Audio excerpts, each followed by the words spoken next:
A woman sees her son who died 9 years ago on the roadside while driving. She intentionally honks the horn to make him turn his head. His curly hair and features are exactly the same as her son's. The woman is instantly speechless with surprise. Without a second thought, she quickly follows him onto a school bus. After confirming the boy is on the bus, she finds a seat and sits down. But her eyes never leave the boy, and the scars on his face make her even more certain. This is her son who drowned 9 years ago. She follows the boy to a local high school, outwardly calm and collected, but has already memorized the location of the school in her mind. She finds her ex-husband and tells him about this, but the man doesn't believe her story at all, and even has a big fight with her. Since the child's drowning, Lisa's mental state has been problematic. After their divorce, his current wife does everything to prevent him from seeing Lisa again, but Lisa feels it can't be just a simple coincidence. She goes to the police station alone to report the case, telling the police she found clues about her son who was kidnapped 9 years ago, but Officer White learns from the records he reviewed that the boy was determined to have drowned 9 years ago, but Lisa feels that her son's body was never found. She doesn't agree with the hasty conclusion based only on finding her son's clothes on the lake surface, but without obtaining substantial evidence, the police cannot reinvestigate the case. I think I would recognize my own son.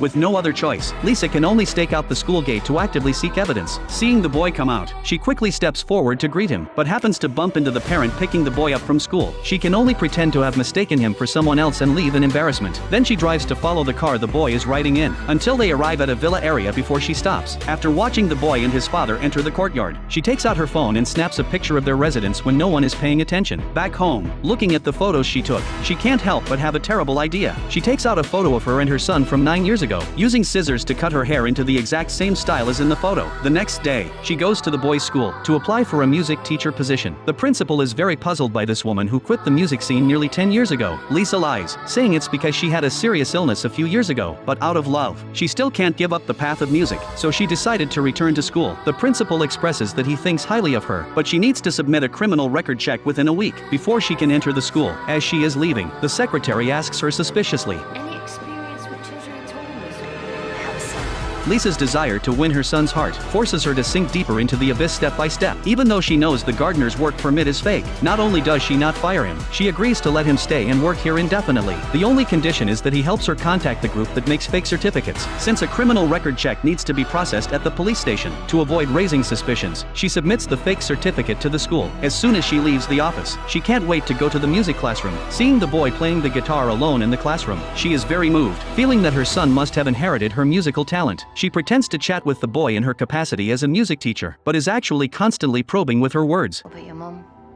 It's just me and my dad.